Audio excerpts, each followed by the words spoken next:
Welcome back to the Educated Home Buyer Live. This is where we answer your mortgage and real estate questions live.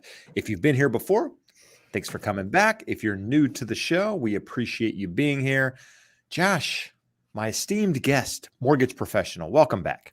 I thought you were going to torture us with another round of that music, but you cut it off there at the last minute, thankfully. Oh boy, here we go. This guy. So what has happened since last Wednesday? For those of you who are here every week, you know, we kind of do a little update as we talk a little bit about the economy, what's happening with inflation, what's happening with rates, what's happening with the housing market before we dive into questions. So big news over the last week is interest rates, which we're going to talk about here in a little bit more detail with Josh in just a moment. Kind of talk about where we were this time last week, where we are today, what we're expecting. This week, the big news comes on Friday. PCE data comes out and really is the measure that the Fed has always used in the past with regards to inflation, where it's headed, where it's going, or where, you know, all of that good stuff. So that's going to be the news that comes out on Friday. But at the moment, we've got some news on FHA, which we're going to chat about. We're going to talk about inventory. We're just going to talk about the housing market in general. But Josh, let's start today's episode and talk a little bit about rates. Yeah. Before we jumped on here, you and I went through the 10-year up 17 basis points from the last time we were here last Wednesday.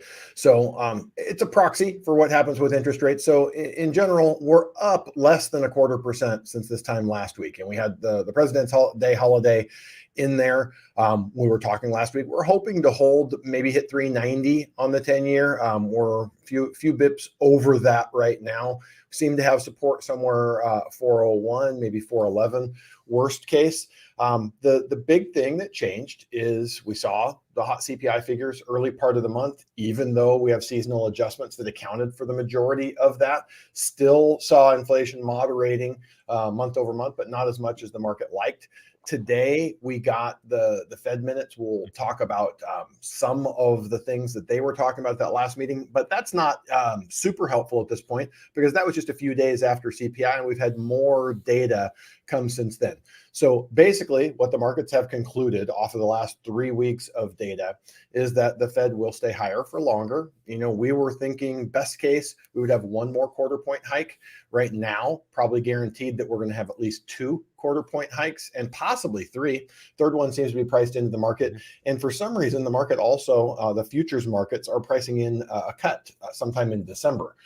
If we go back and talk about or review what you and I were talking about in December and January, we thought that was a little aggressive, thinking that the Fed's going to cut. They want to remain restrictive for an extended period of time. So I don't see cuts on the horizon. And right now, I think our best case would be, 2 more quarter point hikes at this point. No, agreed. So with that, we're going to look at some charts. But before we dive into the charts, a lot of you guys listen to us on the podcast, right? Because we take this episode after every Wednesday. We take the audio, we strip the audio and make a podcast out of it, which post on Fridays.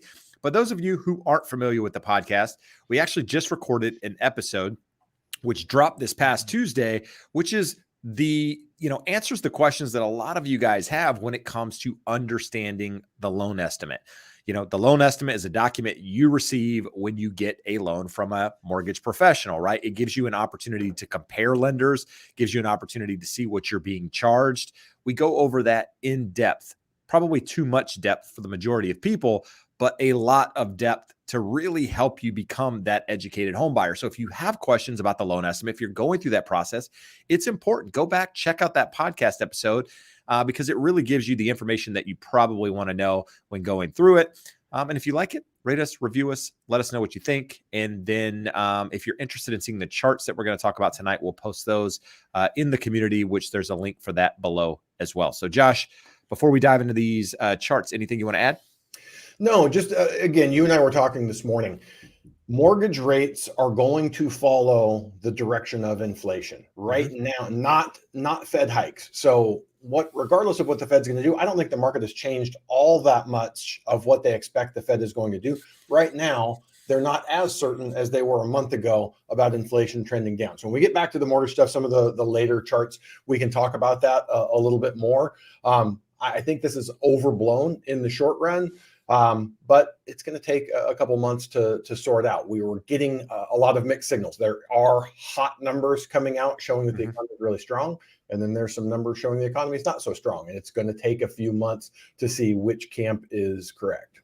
Yeah, and it's going to take some months of how the data has been revised and how it's calculated for those reflections to actually take place. I mean, we should start to see it in the jobs numbers, right? Because the data, the way they calculate it is now baked into those numbers. But the same thing, with regards to inflation, they revised some of those calculations. So some things were weighing a little bit heavier in this last month's calculations than in previous calculations. So going forward, hopefully, comparison to the previous month, you shouldn't have these crazy readings that we've seen over the last couple of months because of how they changed those weightings. But nevertheless, we're going to start tonight's episode by looking at inventory like we have the last couple of weeks. Inventory nationwide still going down, right? Trending down. Doesn't look like it's flattening out at the moment. Down another 1.5% week over week to 436,558 homes here in Orange County. Also trending down, sitting today at 2,272 homes, HB 156. And when I say these numbers, I'm not just talking single family, I'm talking condos, townhomes, everything. So inventory is going the wrong direction at the moment, guys. That's not a good sign for buyers. It's not a good sign for housing in general because we need property. We need property to be able to sell property. This is the 7-day average. Again, this chart shows a little bit of a flattening in the number of homes coming to the market. So we'll see if that reflects in the next week's overall inventory chart, but it does show a little bit of flattening, but still shows that we're down nearly 47% from the levels of 2019, which is very, very important because that's the last real normal year in real estate because 2021, 2022 were anything but normal.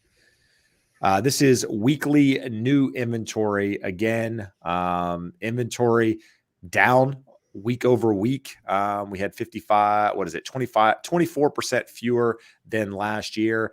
And again, part of the reason you look at this chart is to kind of look seasonality. What happens in the market from January to December? You typically start to see some picking up here. You see a couple times when you have increases and you have decreases. So at the moment, nothing to be overly concerned with. But as we move through the next couple of months, if we see these numbers just move sideways, that's a problem because, then we're not seeing the inventory actually come to the market, which again would be a bad sign. Percent of properties with recent price reduction. So less and less sellers are out there. Less sellers are having to reduce prices. Only 31% of sellers are having to do some sort of price reduction. And a lot of that, again, stems from rates being lower, buyer demand, people getting off the fence. Next one, again, shows home prices have kind of held steady through this whole thing. So once we saw that drop in rate, we actually saw home prices jump up a little bit, which again kind of put that flooring in housing. But if we see interest rates continue to do what they've done over the last couple of weeks or stay at this level, you're going to see that likely turn down again pretty quickly with the median home price, because higher rates are going to continue to impact the housing numbers. Whereas if we see lower rates, we're likely to see that flooring in housing. This is just a chart showing you what's happened with rates over the last, what is that? 6 months or so, almost a year. We saw rates come down, from the peaks back late last year, and now we're starting to trend back up a little bit. Josh, we're looking at the 10-year Treasury yield here. We talked a moment ago about that. Yeah, before we look at that one, Jeb, let's look at this. Every Wednesday we get the loan applications index. We look at purchases. There are very few refis right now, less than 10% of the market. So in looking at it, here's what we want to look at. We just showed what happened with interest rates, and actually just a real quick look. We go back here, peaked in November up 7.25-ish. Got all the way back down to 6%. So we talked about this slide down from November through January coincided with the seasonality of all the people in November, December that put their house hunting on hold, came back into the market. They were greeted with better interest rates. There was definitely a pop in activity. How much of that was rates? How much of that was just the seasonality of the market? Well, when we look at this purchase applications index, you can see that about that same time, November, when rates started trending down, we saw an increase, another spike here at the beginning of the year, and we're back down. So lowest level of purchase application index coincides with the highest rates we've seen since November. So it tells you the market is very sensitive to interest rates. So where do we go from here? This chart here again shows the 10-year. The challenge zone here, 2 times we made a run, 3 times we made a pretty solid run at 3.4. The market rejected that, got ahead of itself. Market says, traders said 3.4, sort of a brick wall. We're not going to hit that. And now we've run up here back to this 3.9, almost 4% level.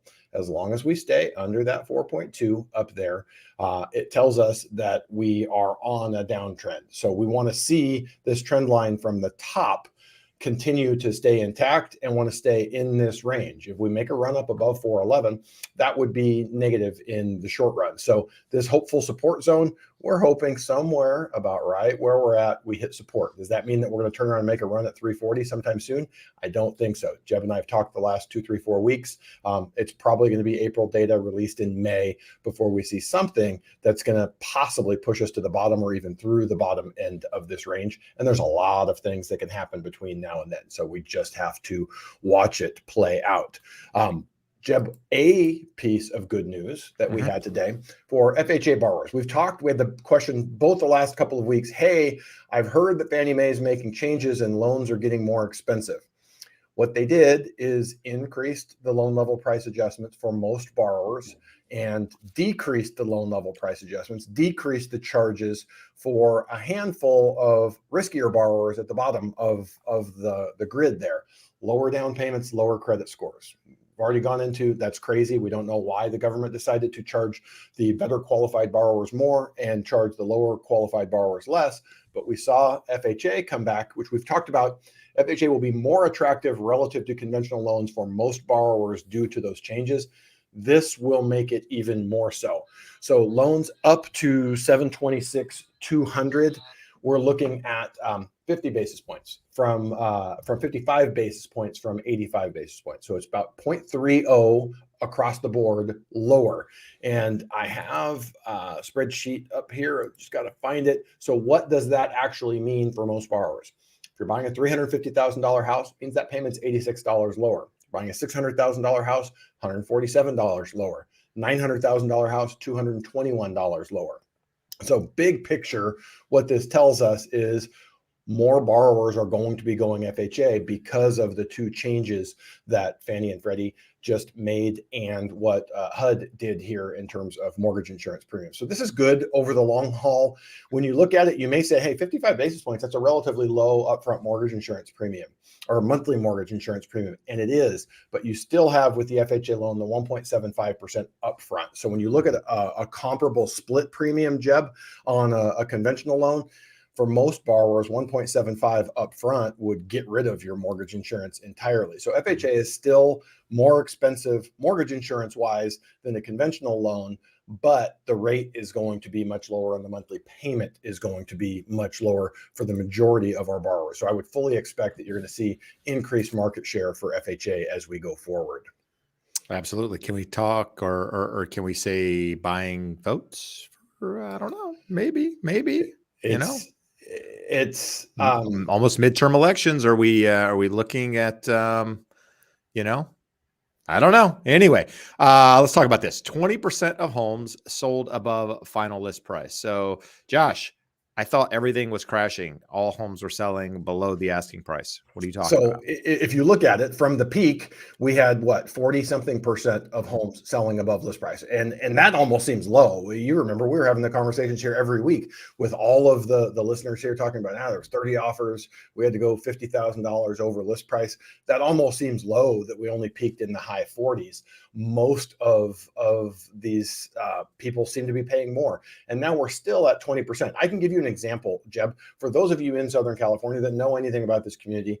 Property buyer making an offer on a property in Wildomar, just outside of Lake Elsinore, generally lower prices than Lake Elsinore, which are some of the lowest prices in Riverside County. So from a price standpoint, one of the most affordable areas you can buy in Southern California. My buyer wants land. So he wanted a half acre, finds a flipped manufactured home. So double wide, very nice. Someone went through, did a really nice renovation on it. White shaker cabinets, the white and gray beige, everything looked really nice about it. And for him, he was getting his half acre. They were asking $430 for it.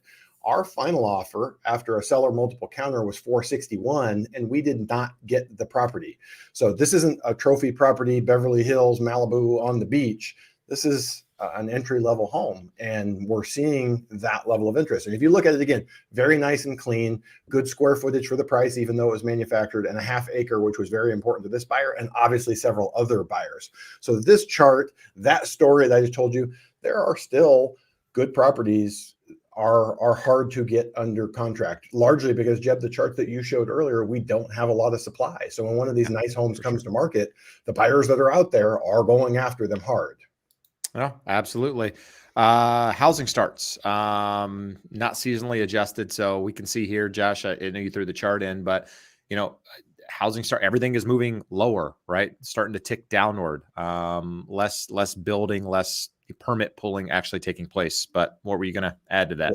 Well, the important part there is, Jeb, what type of housing starts, or what are we charting here? The intent of the housing starts. So the red line is single family homes that are built for sale. So a builder builds a home, they want to sell it to you, the viewer here, who are wanting to get into the market. Well, if you look, that red line is now under the blue line. The blue line is built for rent. So housing starts right now, builders are starting more single family homes being built to rent than build to sell. So it's crazy to us, Jeb, you and I here in Southern California. I don't know of any builders building homes for rent here in Southern California, but obviously there are other parts of the country where they are doing this. So anyone that thinks, hey, there's a giant crash coming, I don't think anyone is building with the intent to hold and rent is looking at numbers thinking that is the case. They're looking at the yield you can get for invested dollars. This gives us headwinds. We're talking about problems with supply. We want supply to increase. We would like rates to come down to help affordability and keep some type of supply demand balance there so that home prices can stay relatively level. But this is just another factor telling us we are probably not going to see the increase in supply that we would like to sometime in the near future. And it also tells you that the folks out here making their crash videos, bubble videos, they're going to be sadly disappointed. This doesn't tell us that home prices can't come down. It tells us we absolutely don't have a recipe for massive widespread decreases in home prices. Jeb, we have a comment in here and we'll get to this. The only reason I threw this one in here is we've talked about one of the wild cards for inflation going forward is energy. And this is telling us that from 2000 to 2025, China went from 10 to 33% of the global electricity demand. We've seen in the news that they are considering all sorts of things to meet their energy demands. We talked hinted a little bit about nuclear last week, nuclear, wind, solar.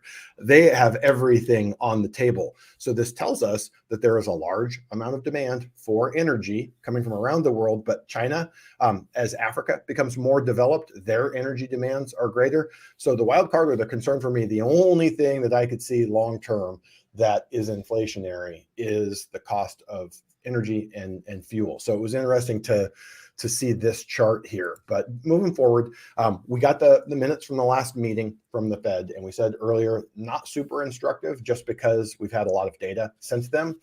But almost all participants at the Fed's January 31 to February 1 meeting agreed that it was appropriate to raise interest rates by 25 basis points. So they were at 75, they went down to 50. Almost unanimous agreement that 25 basis points is the right number. That's what we're likely to see going forward. They said inflation in the last 3 months has eased, but they need to see more progress. Risk to economic outlook weighted to the downside. So this month, what are we talking about? What is forced rates higher? Everyone's seeing these numbers going, oh, the economy is much more resilient and stronger than we're thinking. And yet 20 days ago, they're saying that the risk to the economic outlook are weighted to the downside. So some participants saw elevated prospect of recession in 2023. This year, Fed board members finally kind of acknowledging that. So those are all things that should have been positive for interest rates. Now, these also came from their comments in the minutes. Things that are negative for rates. Restrictive monetary policy needed until the Fed is confident in inflation falling to 2%. Adding that process was likely to take some time. So code for we are not going to be cutting rates anytime soon. Job market very tight. Labor demand outstripping available supply. Continued tight job market would contribute upward pressure to inflation. We showed a chart a couple of weeks ago that is not happening. Wage increases are moderating. Wage increases are a little bit less than the last inflation readings we've seen and moderating. So their fear is what their economic models tell them will happen with the tightness that we have in the labor market. And then the last one they threw in there, upside risk for inflation, including China's economic reopening. That last chart that we just showed you there, they're going to have more energy demand. They're going to be using more natural resources. All these things are inflationary. And then the last one is Russia's war in Ukraine. And we've talked about what that does to the global energy supply and what it can do to fuel prices. So those are the big things that we were looking at this week. Well, that and you mentioned job market would contribute upward pressure to inflation. But if you go look at the 3-month average chart of employment growth, you can actually see it's coming down. It's still positive, but the numbers are starting to reflect a downward pressure on jobs when you start to average over the course of that 3-month period. So next couple of months clearly will be interesting with all of the data. Friday is really the big day with PCE, and we'll obviously have the updates on that next week. So with that said, you guys have stood the test of time. The first 23 minutes, we are going to start diving into why you guys got here. And that is talking about some questions. Before we do that, Josh, if you're watching, you'll notice I'm wearing a hooded sweatshirt. Why would Jeb be wearing a hooded sweatshirt in California? Because it's 7 degrees outside, guys. It's 7 degrees and we got 300-mile-an-hour winds out there. It's absolutely freezing. It sounds, Jeb, like we have Celsius, Fahrenheit, and then California weather. If that's 7 degrees, I'm starting to question. When I moved to California, I was sold this bill of goods that the weather's always good. I'm starting to question why I'm here, and if something doesn't change soon, I'll be doing this from a different location, Joshua. Where? Nevertheless, What location? We have I our don't know. guests I here don't from know. around the I hear country. prices are crashing everywhere, and I'm going to go Everywhere. buy a house in every state and decide where No, I want to live. nominate, you guys in the comments over there, nominate where Jeb should relocate his Ooh, family to. that would be I like good. that. I like That that. would be fantastic. I should have done the map for that one so we could have seen exactly where we stand. All right, guys, we're going to start. We got Jennifer Legos back tonight, or she was at some point. She might be here. She might not. But anyway, Jennifer is a moderator, so be nice to her. Anya came out strong with a question and just says, how busy are you? I don't know if that was a rhetorical question or, what was going on with the question there exactly. But Josh, are you busy? Are you getting people calling, wanting to buy homes, wanting to get approved rather to buy homes? I think we've actually talked about this on the show. Yeah, we have. I'm as busy as ever. And you say, we say sell and do what? Well, busy doing what? Talking to a lot of folks who aren't qualified to buy what they want. And I'm not saying anything bad about them. I'm saying that with a 4% rate, they would qualify just fine. At a 6.5% rate, not so much. Or they qualify for a condo and they're like, not moving my family into a condo. I want a single family residence. Additionally, we've seen this on the show. We have these comments. Hey, did you guys see Wells Fargo laid off so many people in lending? Did you see Rocket laid off so many people? Well, I've got 2 less team members than I had a year ago. So I'm doing more in each file than I was doing. Do we have business? Are we profitable? Absolutely. But the market is very, very different than 2020 and 2021 when rates were rock bottom and lots of purchases because lots of people qualified and everyone either could lower their monthly payment or get cash out to improve their property or buy an additional property at very favorable terms. No. And with me, am I busy? I'm not busy. I'm closing deals, right? Getting one closed, should have closed yesterday. Probably going to close tomorrow. One closing at the end of the month for a viewer here that came from the channel. Have an off-market deal that I put into escrow, larger deal over in North Tustin area. And that's something I want to point out to you guys, in talking to other agents, talking to in office meetings, hearing other agents talk, there's going to be a lot of off-market transactions that happen, guys, properties that never hit the market. So if you're trying to do this solely by looking at the MLS and not contacting an agent until you find a house, I think you're hurting yourself. You need to let people know what you're looking for so that if they come across it, they can reach out to you, because that is really, I see a lot of that taking place in a lot of conversations. People are finding the buyer without ever putting the house on the market. So I don't know if it's a trend. I don't know if it's just 2023. I don't know if it's, a seller not super serious, but if the right deal comes along, they're willing to sell. But either way, it's something to pay attention to. In addition to that, I had somebody that I was showing property to a year ago. Imagine that. Josh was actually talking to him about doing the loan. We put in several offers. We put in strong offers. He just never got them accepted. He called me today and wants to see 2 properties this weekend. So it's funny, like in looking at, where buyers were, what they went through, and when they're willing to come back to the market, we're starting to see more of that now. So there's definitely people out there wanting to buy, but less of it, right? We just have less inventory. That's why when I said, am I busy? No, I'm not busy. I could be a lot busier just because there's no property here locally in the big scheme of things. So it's a little bit more difficult to get people into escrow, and there's just a lack of people wanting to sell because of where we are in the market. Some of it has to do with time of the year. Other things have to do with locking in low interest rates and all that good stuff. But Jeff, did a couple of guys with a housing podcast do an episode a couple of weeks back about all these tips and tricks that if you are in the market, what you should be doing to maximize your prospects of the episode was actually about getting a deal in the current market, but sometimes getting a deal is getting a home with such limited supply, and the off-market stuff is really important. And we talked about how to get in front of agents who may have access to off-market deals. And I believe that podcast episode is maybe 2 or 3 weeks ago on the Educated Home Buyer. So check that out. ZL says, do underwriters take veteran property tax exemptions into consideration when calculating DTI? So maybe, Josh, what is a property tax exemption for a veteran? And then answer the question. So most states for a veteran and especially a disabled veteran, will give some degree of property tax exemption.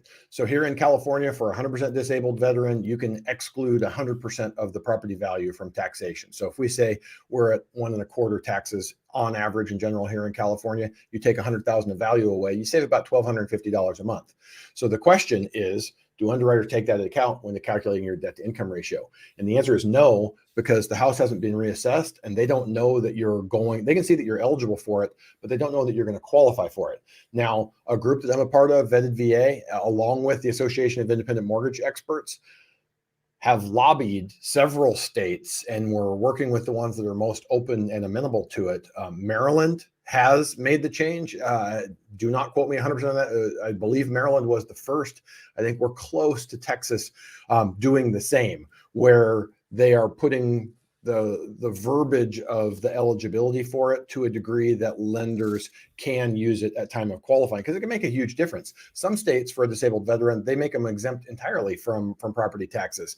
That can make a massive difference in your qualifications, but if you can't use it at time of qualifying, it doesn't do a whole heck of a lot of good for you.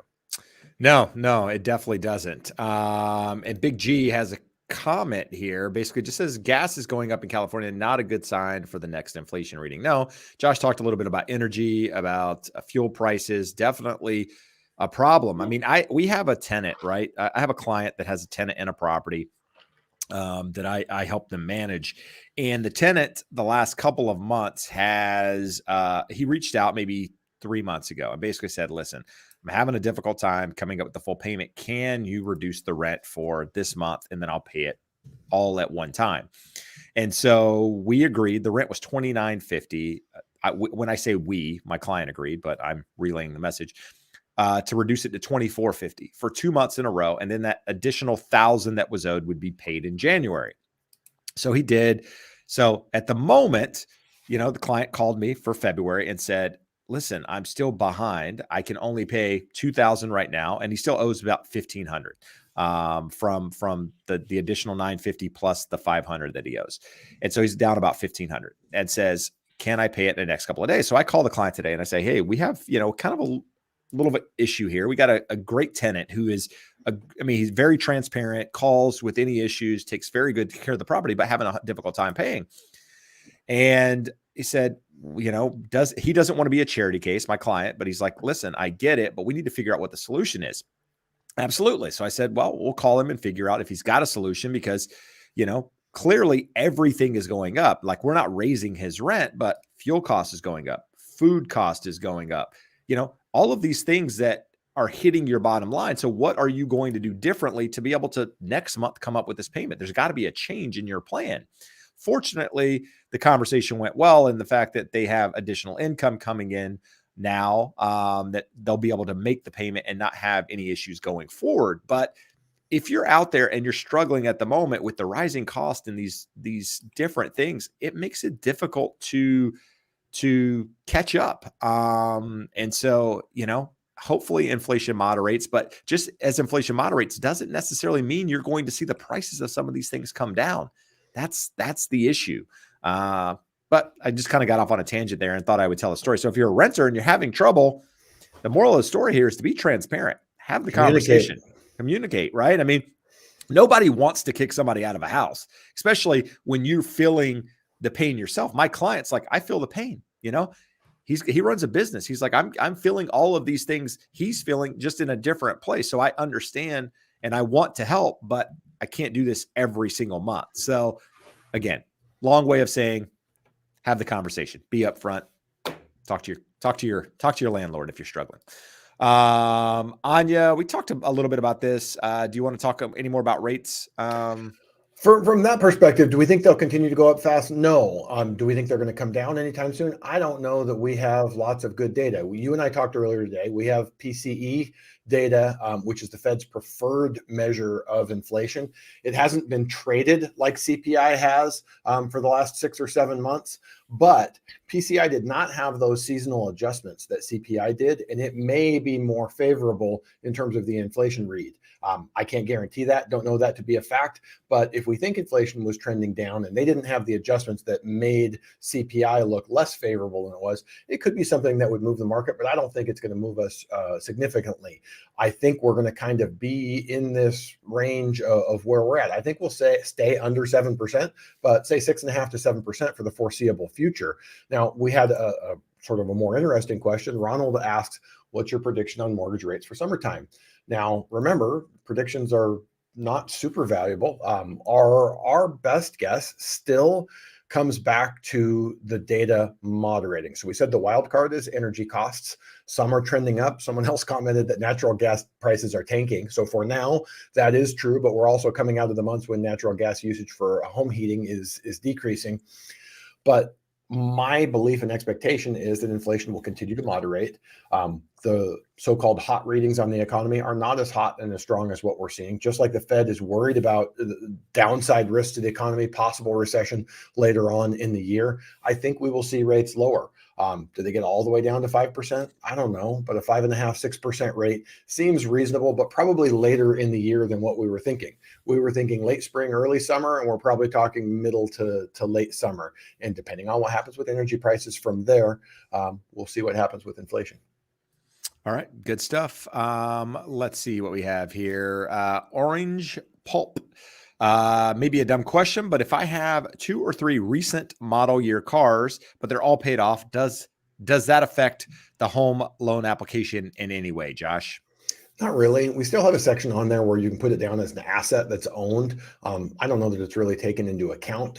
It's not necessarily a positive there, even though it's an asset that you own. If you got in trouble, if you were like Jeb's tenant that needs to pay his rent, you could sell one of those cars and pay your rent for a few months. Should be considered a positive, but with modern automated underwriting, don't know that that's going to do anything positive for you. You know, in the real world that you have to have insurance for it. There can be storage costs. So there's something of a negative there, but those are not things that show up on your credit report, things that we would actually itemize and show and count in your debt to income ratio. So nothing real positive, nothing real negative there either. Jessica has an interesting question. Do you think student loan payments will be paused once again come June? If not, what sort of impact do you think this would possibly have on inflation and market? So if you would have asked me that question a year ago, I would have said no chance.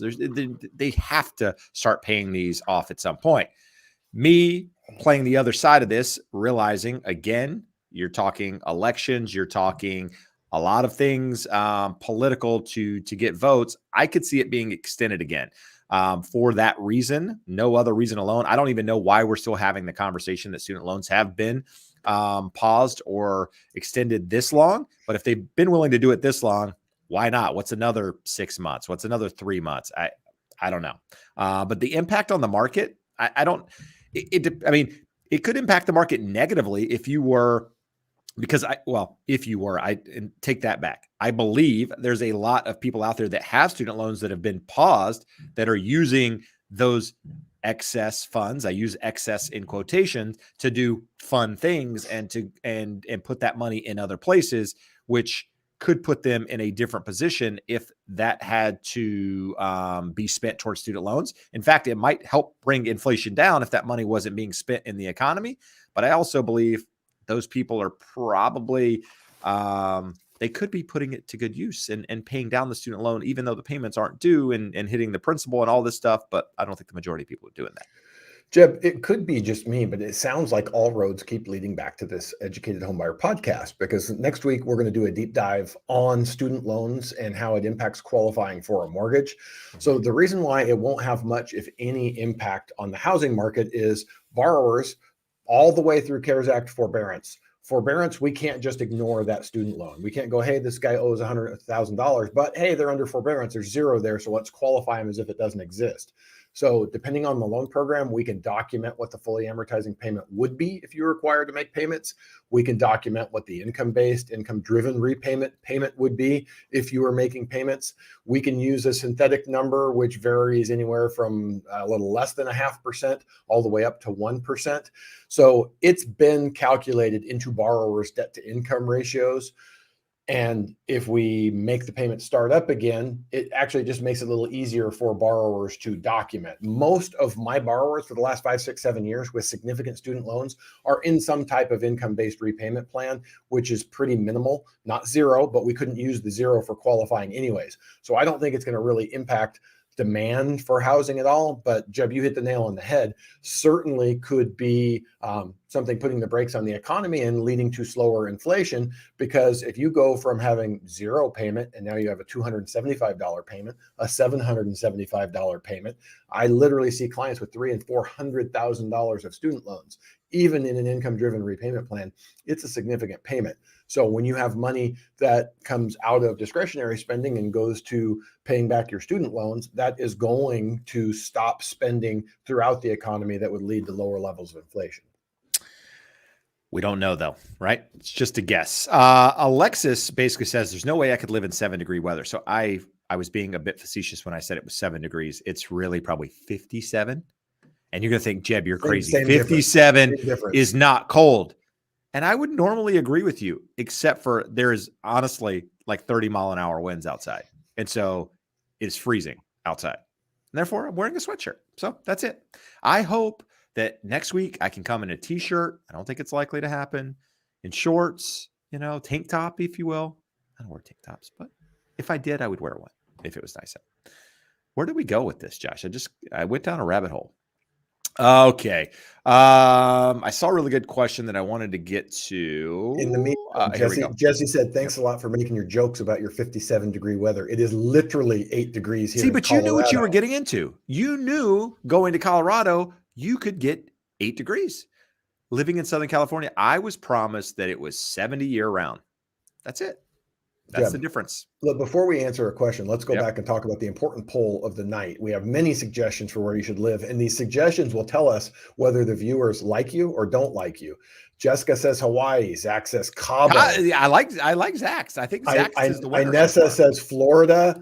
Just Alexio wants to send you to Alaska. I believe that's a viewer that does not like you, much like Bellrock, who wants to see you in Michigan. Bolo 000H says South Florida also could be nice. Darren Buttery, a longtime viewer of the show, who I would think is a fan of yours and likes you, wants you to go to Illinois, which for a million reasons would be one of the worst decisions a human could ever make. World Trekker has got Maui, Hawaii. Anya wants you with her in Northeast Florida. I think that covers most of it. Visiting these places is a great idea. I'm actually headed to Cabo, or supposed to go to Cabo first week of April. So maybe I just stay. Hopefully by choice. Hopefully I get the choice if I want to stay or not, and I'm not kidnapped and brought to a cartel to stay in Cabo, because that would never be a good idea. Nevertheless, it would be very hard to do YouTube videos from down there, and all my stuff's in California. Nevertheless, let's move on.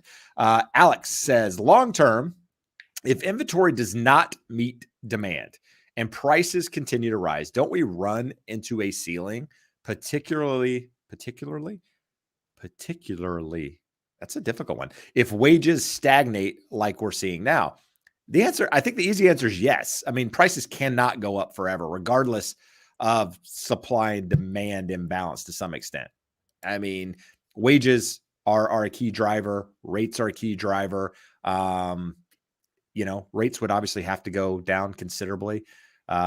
If rates went down considerably and inventory didn't increase, you would just have that inventory depleted, and then you'd really have a stalemate. So, Josh, what do you thought?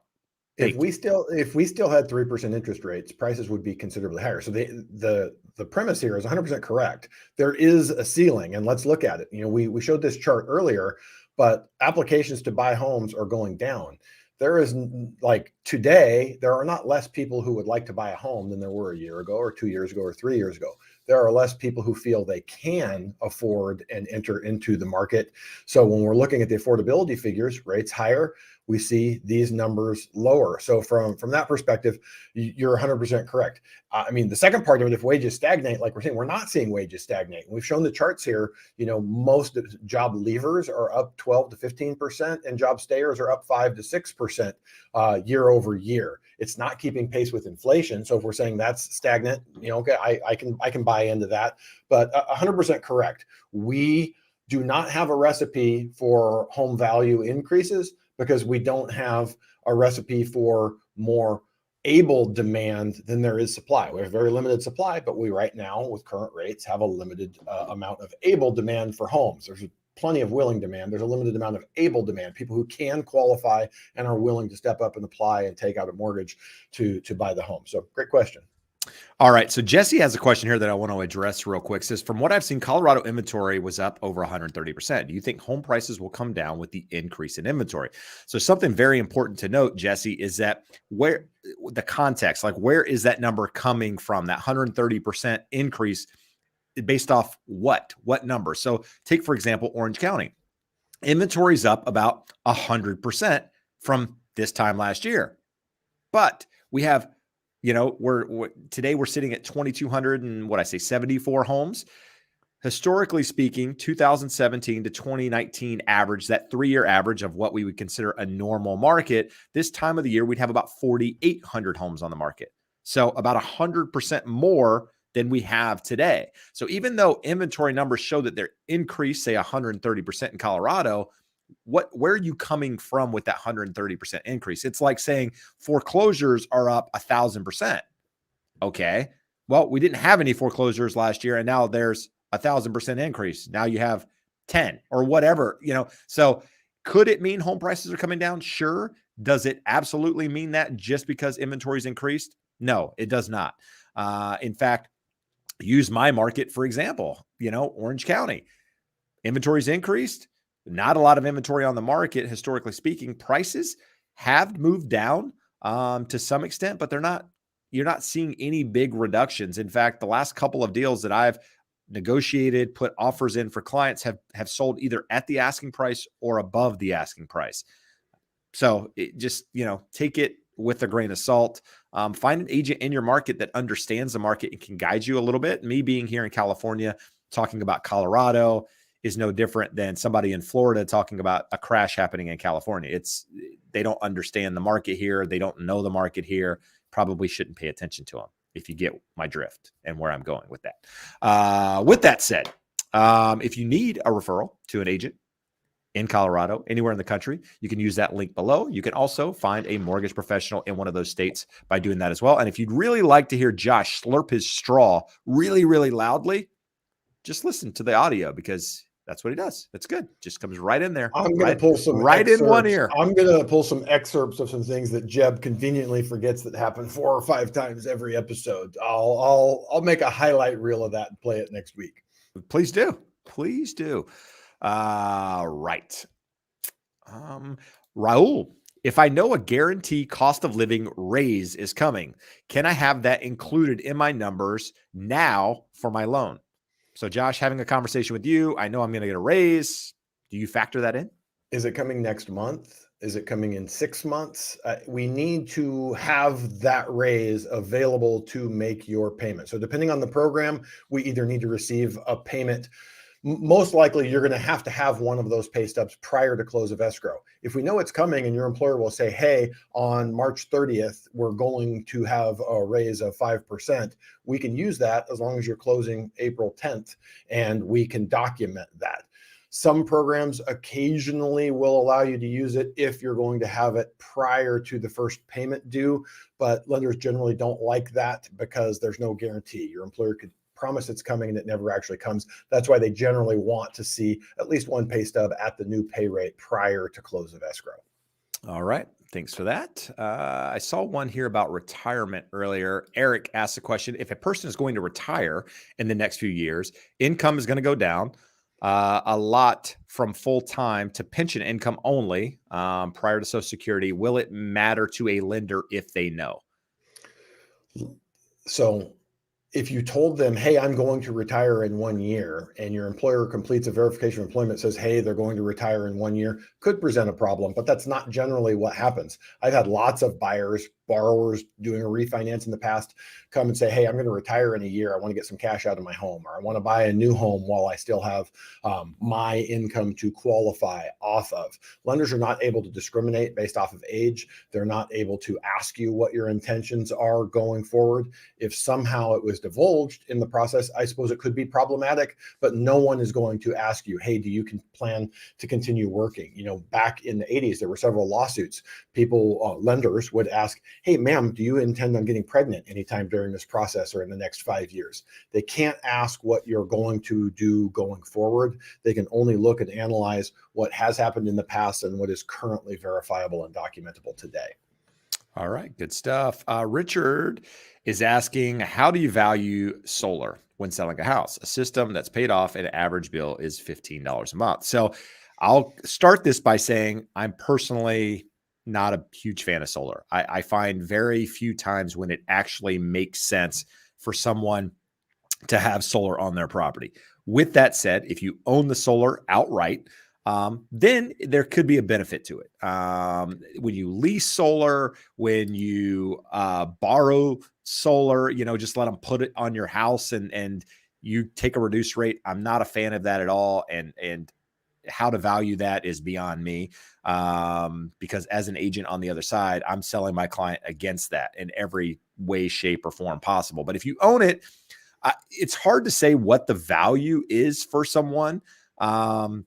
Getting an idea of what you paid for it, you can't use dollar for dollar on it. It definitely adds some value if the panels are newer, but if you've got older panels, depends on the age of the roof. There's a lot going on there because if the panels are older, likely warranty is going to be gone. If the roof is in need of work, the panels have to come off to repair the roof, which is an added cost. What's the normal utility bill for electricity without the solar, and try to figure it out. I don't think there's a hard calculation, Josh, unless you can tell me one of how to figure out exactly what it's worth. To each person, it's going to be a little bit different. Some people are like, hey, I want to be green and have solar and great and whatever. And I support all of that. For what it costs to put it on it versus how long it takes to pay it off. And when your savings per month, for most people, it doesn't make sense. And so, I didn't answer your question. I realize that. I just gave you a lot of my thoughts on solar, but that's where my head was going. And Jeb, I think you and I, and for most people in Orange County, it's not, the numbers don't pencil out. You're so far out before your break even. The people who it can make sense for is you're in Palm Springs. Yeah, you have a pool that you keep year round. You have a pool that you would like to. So all of those things where people have huge utility bills. So if you regularly have 4 or 5 months of the year where you got $400 or $600 a month utility bill, it's worth considering. For us here at the coast, I have about 6 weeks where I have a big utility bill. We've had a monstrous gas bill the last few months, but other than switching to solar and converting my entire house to electric, I don't know how to fix that. What I will say is I was at an industry conference about 3-4 months ago, talking to a guy who also owned a solar company. And from talking to him, what I would say is, please, dear God, do not just take an offer from the guy going door to door doing sales.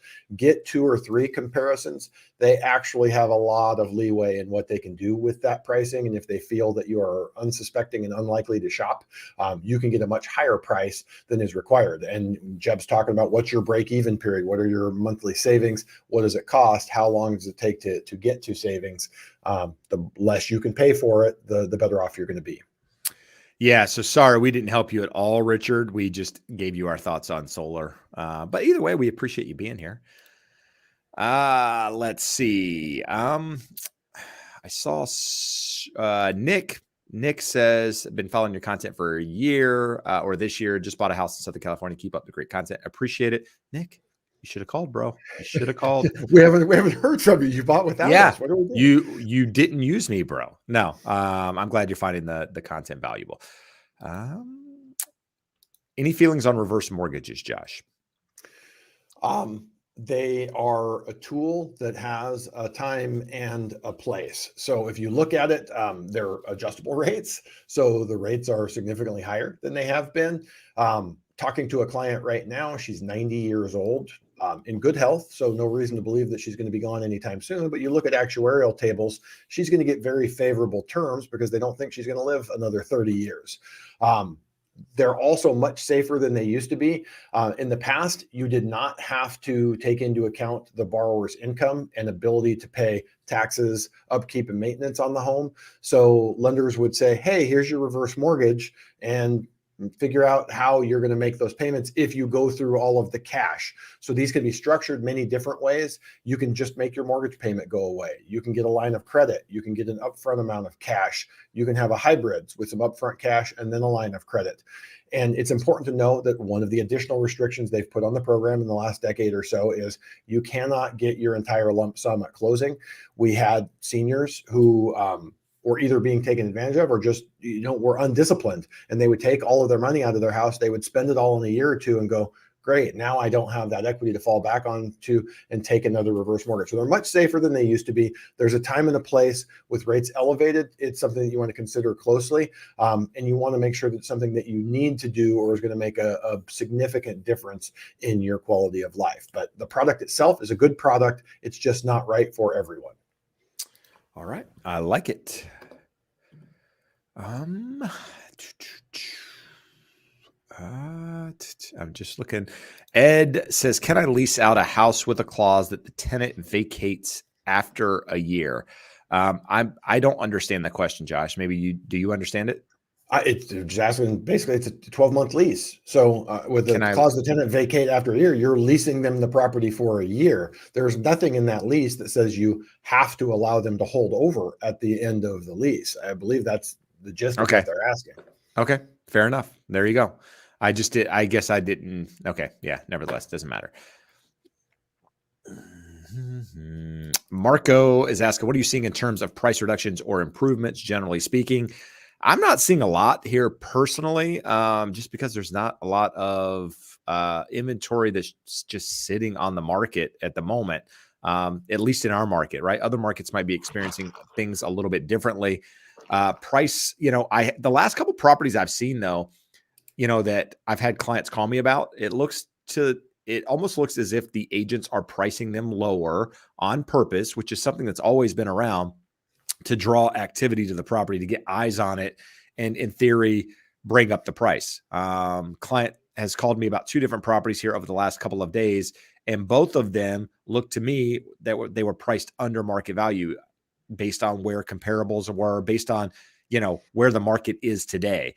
And called agents on both of them getting a lot of activity. One of them had multiple offers already. So I don't know. I think that the homes that are seeing the price reductions are the ones where people are trying to really shoot for a higher price, whereas the majority of people, well, I can't say the majority of people, I'm not seeing a lot of huge price reductions out there in the market. If anything, small, 1%, maybe 2% type thing. Nothing really more than that at the moment. The things that I see with big price reductions, Jeb, it's kind of like what you're saying. They were priced inappropriately to begin with. A buyer who, or a seller who really loves their house. Maybe there was another much nicer, more upgraded home in the neighborhood. I had a client call, wanted me to help him get pre-approved. And he says, yeah, our agent thinks that we can get about 1.6, 1.7 for our house. And I'm like, I know where you live. You can't get 1.6 or 1.7. And I pull up, a map and look at the comps, and the next street over, 3 houses, sure enough, sold for 1.6. Well, those are architecturally significant homes. For those of you who are familiar, it's Eichler. Eichler was a famous mid-century modern architect. That pocket sells for about 25% more than homes around it. He was going to list his home for $1.6 million, and they would have gotten no interest. So there's a million reasons why you can see bigger price reductions. But we talked earlier in the show, we're also seeing bidding wars on properties that are unique and have interest to buyers above and beyond just a standard home that might be more easily found. All right. World Trekker says, how long after buying a property do I need to keep it as a primary and be able to keep my Prop 6090 tax base before turning it into a rental? I'm not familiar with you having to keep your property as for a certain period of time to be able to keep the Prop 6090. Is that something, Josh? Do you have to keep it? I mean, only capital gains do you have to keep the property for 2 years to avoid any capital gains. When you buy a property, you're buying it at whatever the price is. Your property taxes are based off when you buy that property. Again, Yeah. we're confusing the crap out of anyone not in California. Yeah. The Prop 60 90 were the recent changes. And what I believe he's asking, No, if you inherit a property, that's Prop 19. so it's Prop 19. I was saying if you inherit the property, you now have to own or occupy to be able to keep that tax rate or tax assessed value. And so that was the only thing I was thinking. But you're 100% correct that they don't have to live in the property. You're not going to get reassessed for turning your property into a rental. Yeah. 6090 is a transfer either in county or out of county here in California. So in California, they're gone though, because that was replaced by 19, where you can go any county you want. 60 and 90 was the counties had to opt into that. Now anywhere in California, you can take it with you. That's fair. Yes, that is correct. And So again, yes, in case you're somewhere else going, well, why don't these guys know what they're talking about? It's complex, and they've changed it like 4 times in the last 2-3 years. And it pertains only to California. So to answer your question, you don't have to keep it as a primary for any period of time to keep that tax basis. Just FYI that I'm aware of, but talk to an accountant, CPA, somebody that knows taxes, just to confirm. Josh. Andre asked a question about credit bureaus hitting your credit. Which credit bureau hits your credit? How many points does it bring your credit down? And if you want to get multiple quotes, does each one impact your credit? So Josh, if you run somebody's credit, do you run it on all bureaus? Do all bureaus have an impact on that score? So if we want to run it through the automated underwriting system, we need to get all 3 bureaus. It's okay if you don't have one of those bureaus scores, but we can't just pull 1 or 2 and run it through, because I think we're hiding something that may show up on one of the other bureaus. In general, inquiry hits are vastly overstated. For anyone with good credit, generally talking a couple, 2, 3, 4, 5 points, and it usually heals fairly quickly. The second part of the question, we get this one all the time. In terms of shopping for a loan, you have a 45-day window. I'll put the CFPB link in here where they tell you have a 45-day window. You can pull 900 mortgage inquiries if you want. And it's only going to be treated as a single inquiry. Yeah, I wouldn't recommend 900. Well, it's less likely. It's less likely to happen now. We've talked about this on the show as well. We saw about a 150% increase in the cost of credit reports. So you don't want your credit pulled a bunch of times. We don't want to pull it a bunch of times. It costs $80 to $100 to pull that credit report. So unless we are likely to transact in the near future, or we absolutely have to have the certainty of getting that credit report and running it through, there's ways to do soft pulls, get the information in a different way, so that we're only incurring that cost when you're actually ready to get the loan. But like I said, I'll put the link over here. You got a 45-day window to pull as many as you want. For people with good credit, it's going to have a very limited impact on your score. And I wouldn't not have my credit pulled because I was worried about the decrease due to an inquiry. All right, good stuff. So we've been on 1 hour as of now. I'd like to ask a favor. If you find any value in the content that we talk about, we answer your question. You like being here.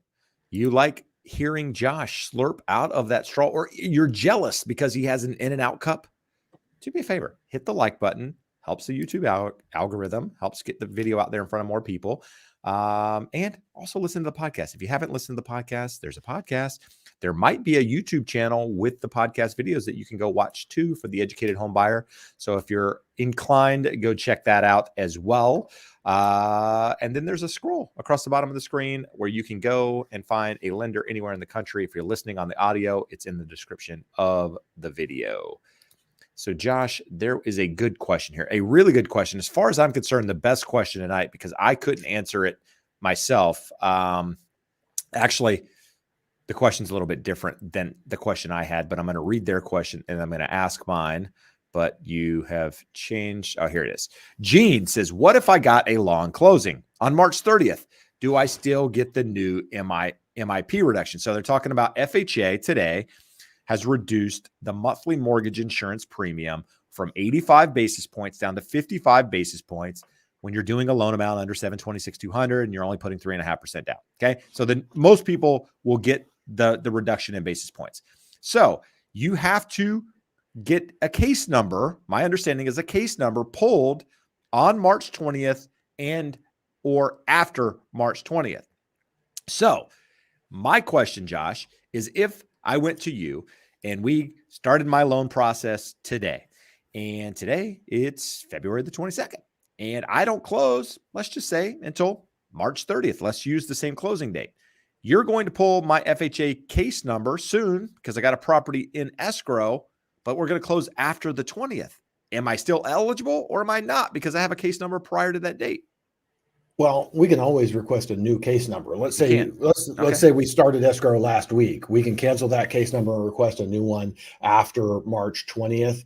How, The verbiage of the mortgagee letter that the FHA put out says case numbers endorsed on or after March 20th. So I'm not saying you're wrong because a lot of times FHA does do that. You cannot issue the case number until after that date, but I would definitely want to check and confirm that that is the case on this one. But March 30th, let's assume that you're right, that we would need a case number issued after March 20th.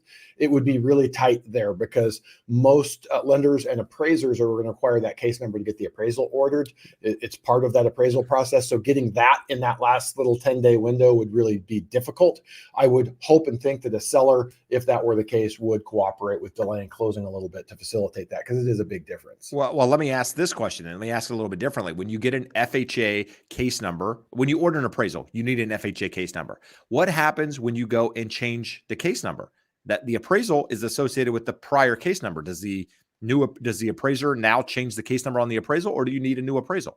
They should be able to change it because it runs with the case number, but it runs with the property. The appraisal runs with the property. So if you have a listing, Jeb, and I have a buyer that's borrowing from me, we're doing an FHA loan and it falls out of escrow and we have that case number, a new borrower is going to need that same case number. But I believe in this situation, we would be able to cancel the case number and get a new one issued solely for this purpose. HUD's going to be dealing with this a lot because no one's going to want, because, hey, a property went into escrow in January, fell out in February, and I'm closing April 15th. I don't want to pay a higher mortgage insurance premium just because there was a previous case number issued, which would normally run with the property. No, good stuff. And I actually filmed a video on this whole thing today, giving you some examples of the reduction and all that good stuff. Not sure when it's going to post. We'll find out soon enough. Let's see. Midnight Real Estate has a question. It says, where do we see happening with the federal funds rate this year? So earlier in the video tonight, we talked about the live. We discussed what the Fed is predicting. At the moment, they're predicting another 3/4 in raises, if you will. So we're looking at March. Three quarter point hikes. Oh, yes. Well, whatever I said was not correct, clearly. March is the next meeting. 0.25% is what is baked into the cake. May is the following meeting. So April skips April, and then June, there's a meeting. So between those three meetings, they're talking about 75 basis points. Now, there's a lot, Josh, of very smart people out there that prior to the latest inflation reading thought that the last hike would be in March, that we weren't even going to see a May hike. And now they're talking about hikes as late as June. So for me to go out here and predict what I think doesn't really mean a lot because there are people a lot smarter than me that follow this sort of thing a lot more closely and have intel that I don't have that are on both sides of the coin. But at the moment, I think that the Fed wants to do what they've been telling the market. So I'm going to go out and say that they're going to raise the next three meetings by 0.25%. But does that really mean anything? It doesn't. I mean, let's be honest. Well, Jeb, let's talk about this. What does the Fed keep telling us? We're going to be data dependent.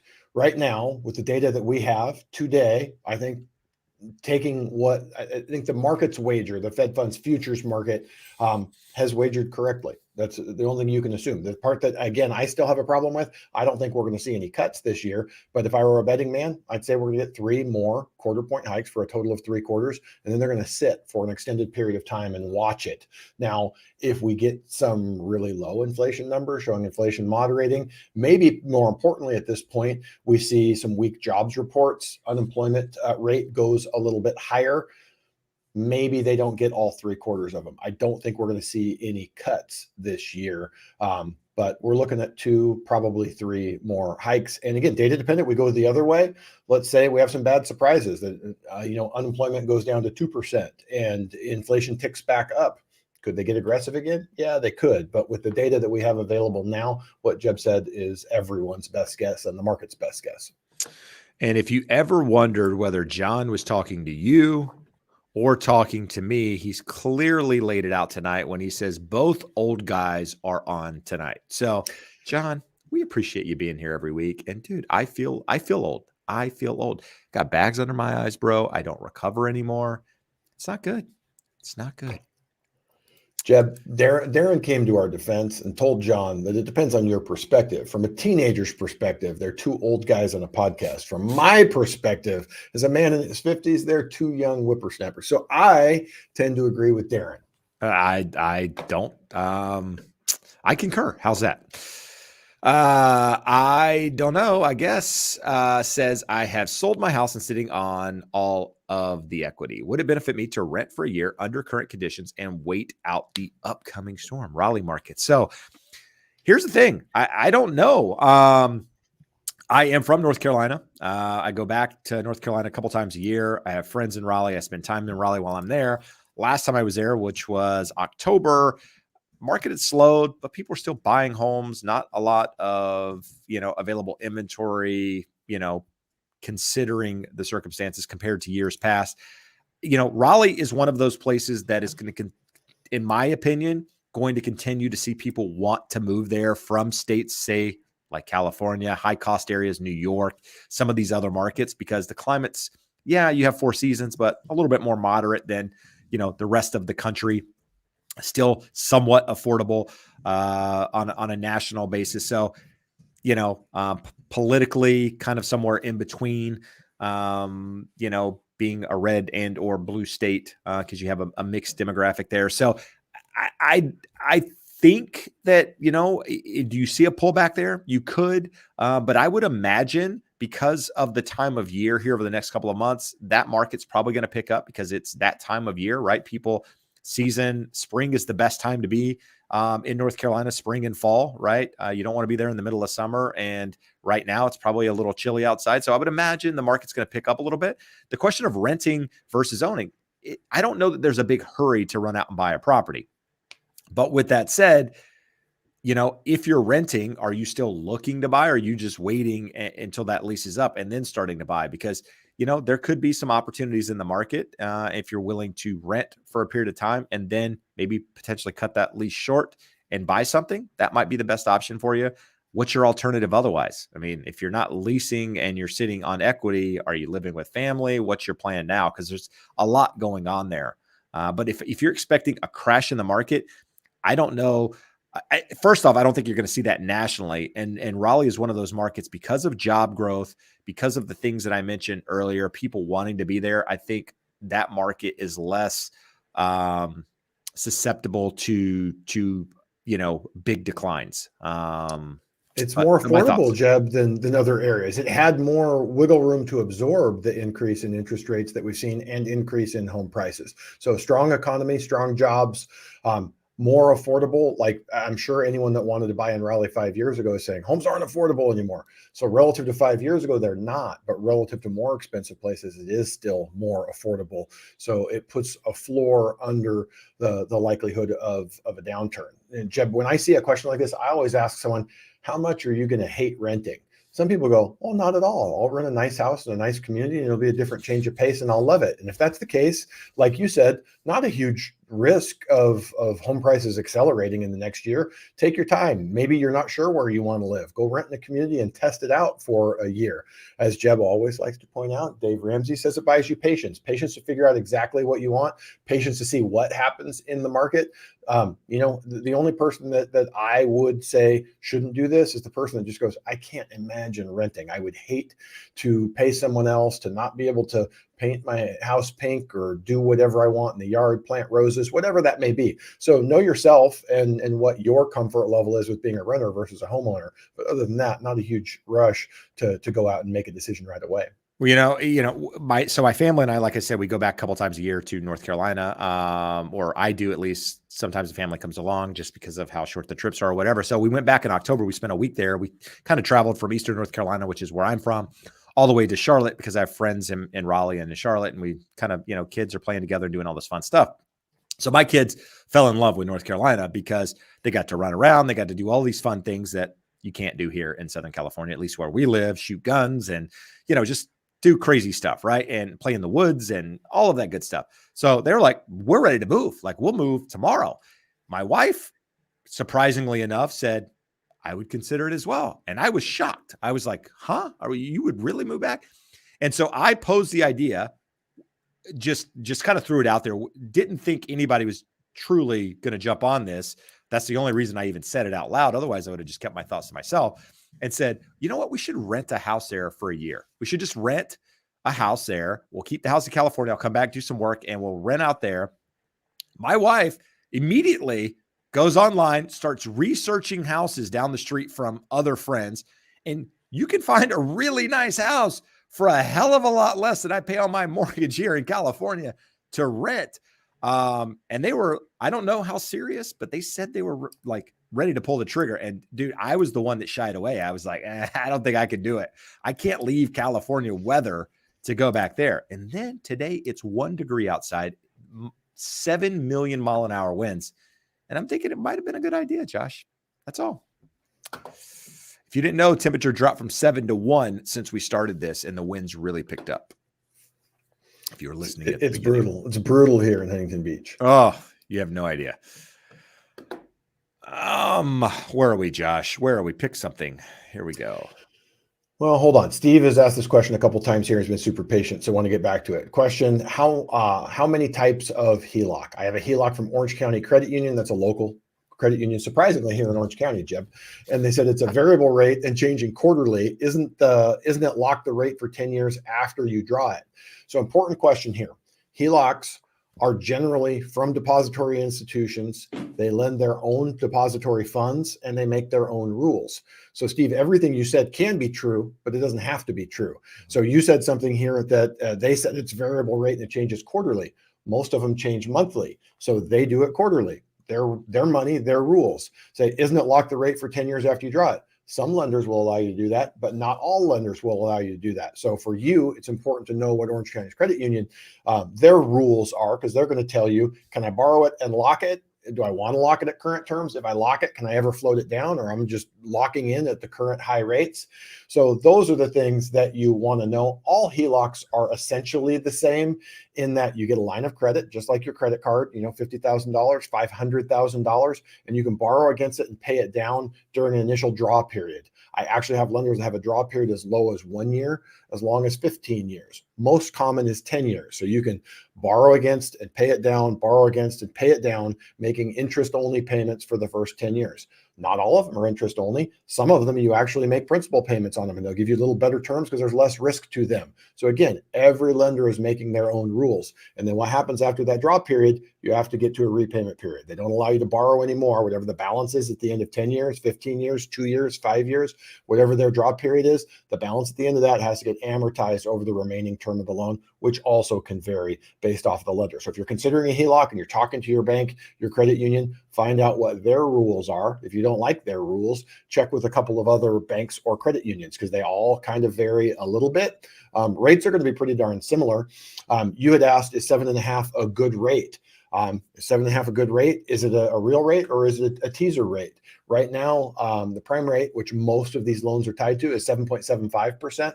Most lenders in California won't give you prime plus 0, meaning no margin added to that prime.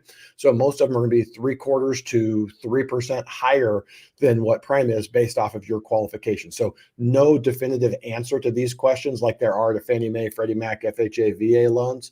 But I know Orange County's credit union, they're probably in the ballpark of what most other credit unions are offering. So go back and ask them those questions or look into your home equity line of credit agreement. It's essentially the note for a home equity line of credit, and it will answer all these questions for you. All right. Raul says, does a property on an Indian reservation land sell like traditional property, or are there special restrictions? So I don't know this to be fact because I've never sold one on an Indian reservation or had the opportunity to be around it or really hear about it. But my guess would be there would be some sort of restriction because a lender, if they're going to finance that, if it's a cash sale, a little bit different, right? You need to check title and see what, the Indian reservation has access to. There could be some restrictions, that sort of thing on the prelim. I mean, you need to really pay attention to that. I assume there's, you still deal with the title on these sort of thing. But with financing, a lender wants to make sure that they're putting a loan on a property that they're not going to have issues with in the future. So there can be no restrictions there that would limit the lender from being able to take that property over if at which point they needed to do.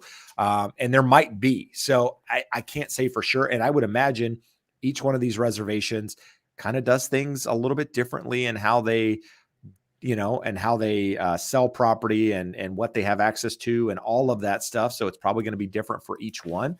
The reason I bring that up about financing is because, like, if you here in California, or in Huntington Beach rather, there's a couple of communities that are on leased land. Why is that important? Well, the people selling the property don't own the land underneath that property. So the lender doesn't want to finance a piece of property that at some point in the future that they may not have access to. It might transfer names, somebody else might buy it or whatever, and be able to do something, demolish the property, do whatever. And so it's just, there's no straightforward answer here. And Josh, have you ever ran across an Indian reservation deal? No, what I do know is a lot of times the reservations don't want to sell land, so they're leased land, which complicates it. HUD does have Indian loans. I'm going to plead ignorance on this. I don't know. Does that mean you have to be a member of the reservation to qualify for it? Do you have to be Native American to qualify? I don't know. I do know they offer programs, and I believe Fannie Mae has an alternative as well. But lots of details in there. So if you have a specific property in mind, reach out to the realtor that's offering the property and ask them about the financing and see if they can point you to someone with expertise, because it's definitely very specialized and not something that everyone would have knowledge of. I certainly don't. No. Same here. Joyce asked the question, sellers usually pay for real estate agent fees at the end, right? Is it normal for the agent to have separate $400 agent fees for the buyer after a home purchase? The easy answer is no. That is not normal. It's not something that I've never charged the buyer anything on a transaction, and I've been doing this a very long time. So no is the answer. What I will say, Jeb, it's not common. Less than 10% of contracts I see is coming over, but I have seen agents adding either transaction coordinator fees. We talked last week on the mortgage side. We saw something that was a little bit crazy. On someone's loan estimate, a $200 Encompass technology fee. Well, that's the technology I have to pay for to do loans. I don't get to pass that along to my borrowers. It's part of my overhead. But there was someone doing it. Well, there's agents who have decided that, hey, I need a transaction coordinator or someone else in this. I have a technology fee. I've seen a technology fee. I've seen a transaction coordinator fee. Hopefully there's enough in that transaction that the agent can cover that, but it's not all that unheard of to see more and more agents, although a small minority, trying to pass that charge on to buyers. There you go. Good. Let's see. Jay Homeboy says, let's say you're moving. How do you decide what to keep and what to donate and throw out? I think it's to each his own, man. I have people that keep everything they keep. But at the moment, like I have a client who's lived in her house 57 years. This is a property that I was talking about earlier in the show, selling it off market. She's donating a lot of stuff, getting rid of a lot of stuff. The things that she's keeping are the things that are sentimental to her. Her husband happened to pass away. Her late husband passed away about a year ago. And so, like anniversary gifts, he bought her some furniture in there. Even though it's outdated, most people wouldn't want it. She wants to keep it because it means something to her. That to each his own. There's no good way. But I will tell you that anything that is in decent shape doesn't even have to be in decent shape. You just put free on it and put it on like Facebook Marketplace or Craigslist. Somebody will pick it up.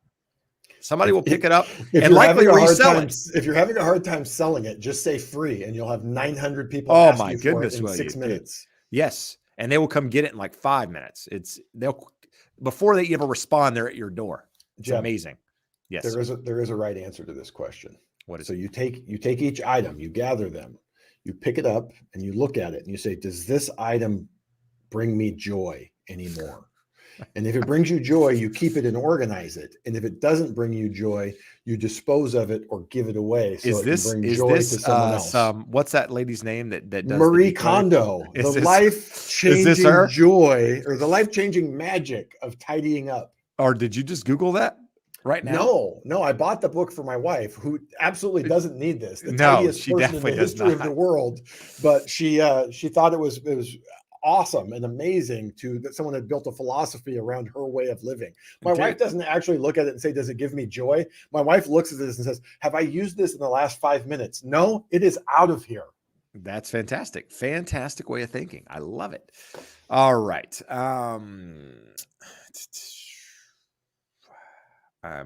This one, yeah, I'm not even going there with that. Hey, Jeb, Karen has a comment, just says, appreciate you putting this type of video and live chats for us. Super informative.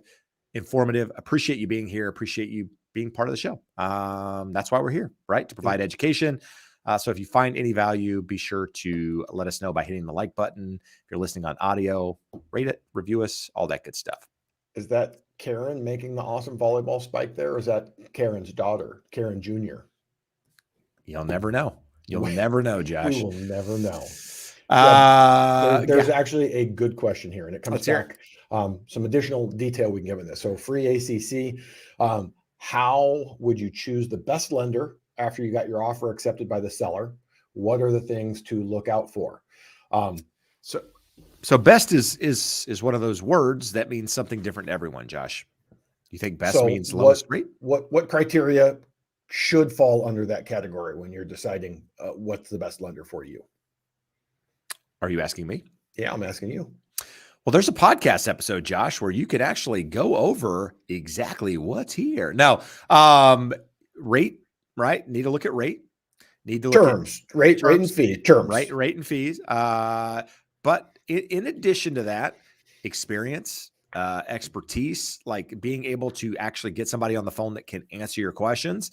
And it sounds very like, like we're tooting our own horns over here, or that you should only work with people like us. And the reality is that's the truth. The person offering the lowest rate and the lowest fees, that's great. If you are a super cookie cutter transaction, nothing to it, then in some cases it's easy for them to get the loan done. But the majority of the time, there's something in a transaction that needs a little bit of help, a little bit of expertise, and it needs some hand holding, and you need somebody that can give you competitive terms, right? If somebody is a full, percent off, then yeah, they're not competitive. But if you're competitive and you're offering, expertise, your communication's great, you're doing all of those things, then that's what I think you look for in having to choose the best lender. Because you could go to a credit union and get good rates sometimes. You can go online and search for somebody and get really good rates. But I can tell you with both of those, you're likely not working with an expert. You're likely working with an order taker, somebody that doesn't know what they're doing. They're having to get the answers. And for some people, that's okay. But for other people, I would hope for the majority of people, that's not. So let me add a couple things there, Jeb. Just sort of what I tell people when they're making this decision. Terms are important. If you knew for a fact you could find the world's greatest loan officer, but his rate was 1% higher than everyone else and you paid 1 point more in loan fees, that guy is not worth it. No one is worth that. And I have people in our industry that are really good and they tell me, "Oh, I'm amazing and my team does this and our technology." Cool. You're not that much better than anyone else to be worth the premiums that you guys charge. So they have to be competitive on terms, just like Jeb said. Communication and rapport. You are going to be dealing closely with these people for 30 to 90 to 180 days in certain markets. And you need to know that they're going to get back to you. They're going to listen to you. They're going to honestly and accurately answer your questions. And you feel comfortable asking difficult questions, telling them difficult, maybe sometimes embarrassing information about things that have happened in your financial past. So communication and rapport. And then the last piece, like Jeb said, knowledge and expertise. This sounds crazy, but if you want to, call an escrow officer, call a wholesale account executive in the mortgage industry and ask, "Hey, most mortgage people, are they good at their job? Are they experts? Do they care for people?" And they'll laugh and they'll tell you, no, 80 to 85% of them are not good and don't really have your best interests at heart, not out of malice, but out of just not being experts at this. That still tells you we've got plenty of people in our industry that if you find that top 10 to 15%, there's lots of them. Here in our building, we got a guy moving in 3 doors down. He's awesome. If you get with him, you're probably going to have just as good of experience as with me, but that's the exception rather than the rule. I came across Jeb in the Vetted VA forum yesterday. Someone asked a really interesting question. If someone was offering you the most amazing terms, but you knew that they were awful to work with, didn't communicate with you, and you had to follow up with them every time you needed something, would you put up with that? And a long stream of answers. Most people said, no, I would shop for someone that had good terms, really good terms, but offered the service levels that I expect. But there were a couple of people who says, well, how much are my savings? And there are people that look at it that way, and they'll say, for enough savings, I'll put up with a lot of bullshit. And if that's you, know that's your buying decision, and you'll lean more towards the terms section of that, buying criteria. But for most people, they want a nice balance of all three of those things. And I think that the answer to that question, Josh, comes down to what you're buying, right? If you're buying a house, I'm less likely to put up with the BS, in the transaction. If I'm buying, something a lot less expensive, I'm probably willing to deal with somebody's BS if I'm getting, a little bit of savings here and there. But a house is too important. You need an expert to really be able to guide you through that. And you don't want to have to follow up with somebody, especially when you got earnest money deposit on the line, that if they don't do their job, you could end up losing your deposit. That's a problem. And you need to make sure you're working with somebody that, has the same, goals in mind, has ethics, actually does their job as they're supposed to do it. But going back to what we were talking about earlier, Josh, with throwing things out that don't bring you any joy, I love falsificationism says they throw out all their stack of unpaid bills. They bring me no joy. I like it. I get it. Unfortunately, me would be deleting emails. I'm not sure we get any bills in the mail these days. I once read a book, Jeb, that someone said that they were having a very hard time and almost on the verge of bankruptcy. And so what they did when their bills came in, they would open them up and pretend they were checks coming into them. So they changed it. And soon enough, there were checks coming in. Bro, is this the secret? Were you watching The Secret? Very, very similar. Very similar. I was just going, did that really work? Did you tell yourself these bills are actually checks coming to me, and magically checks started coming? I think you watched The Secret. Let's see. Gum Niche says, is it typical that rental prices come down before a housing crash? I'm not sure. I've only seen one housing crash ever. And rental prices were already lower. What brings rental prices down, I think, is a better question. More demand, more supply than you have demand for those properties. That's what brings rental prices down.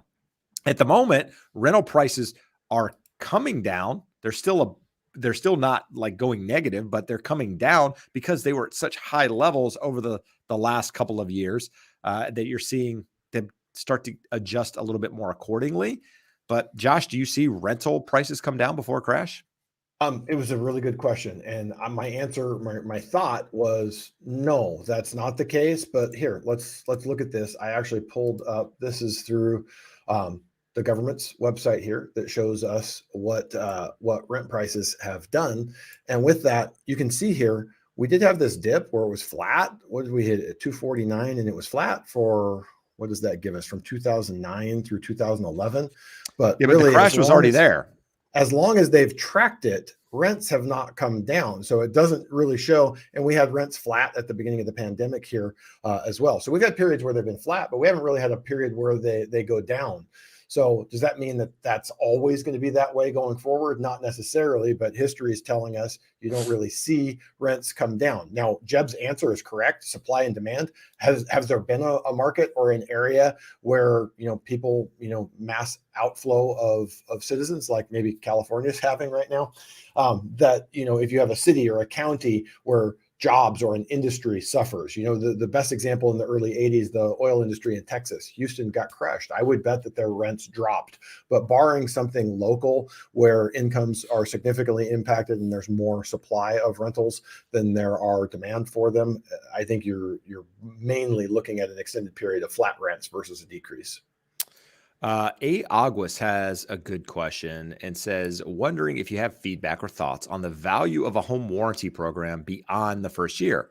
Realize it's completely situational, but would like your overall thoughts. So in my opinion, most people that I've talked to and or comment on home warranties find no value in them whatsoever. And the reason for that is at some point, they've had something go wrong. They've called the home warranty company, and the home warranty company has basically said, we're not covering it for one reason or another. And so like I've said in the past in talking about this, if you have a home warranty and you have an issue, your first call should be to your real estate agent, first off, because your real estate agent typically has the relationship with the home warranty company. So I can get things done by calling my account executive that they'll decline if you call. Crazy, I know, but understand they're an insurance company and they try to get out of as much as possible so they don't have to pay it. And with that said, to answer the actual question though, do I find any value in them? I think there can be value in them depending on the age of what you're insuring in that property, right? So home warranties typically cover things like appliances, refrigerator, a lot of times is an added cost, but things like the heating, air conditioning, the HVAC, the water heater, sometimes it can cover things like partial roof replacement, plumbing, electrical. There are different things in there, but the high ticket items are typically, appliances, water heater, furnace. If you have a pool equipment, that sort of thing. So what is the age of the things you're insuring? If you are having problems with them, then it might be worth paying for a home warranty. A home warranty can run you $500-$600. If you have expensive property, maybe $1,000.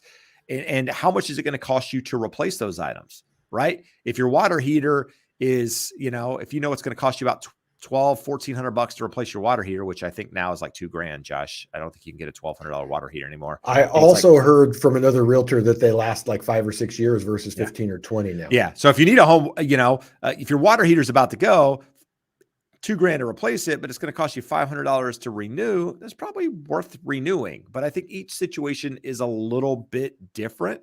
Like you said, it's situational. I think it's situational for you as well, depending on whether or not you should consider it. If you have tenants in a property or your rental property, I think it's worth it to have it on rental properties, just because you can call somebody to go out and deal with some of these issues, especially if some of the stuff in the property is older. But just my thoughts. Jeb, I don't mean to put you on the spot if you don't know this. How do deductibles come into play with this? What can you expect to pay when you have a valid claim? It's not free. They don't just come out and replace whatever you need. They're going to come check it out. You're going to pay a deductible. What does that look like and how does that impact the equation? With the home warranty company I use, I don't know what their current price is because quite frankly, I just haven't paid attention to it recently, but it's usually somewhere around $65-$75. So you're paying that for them to come out and assess what is going on, regardless of whether they find a problem or not.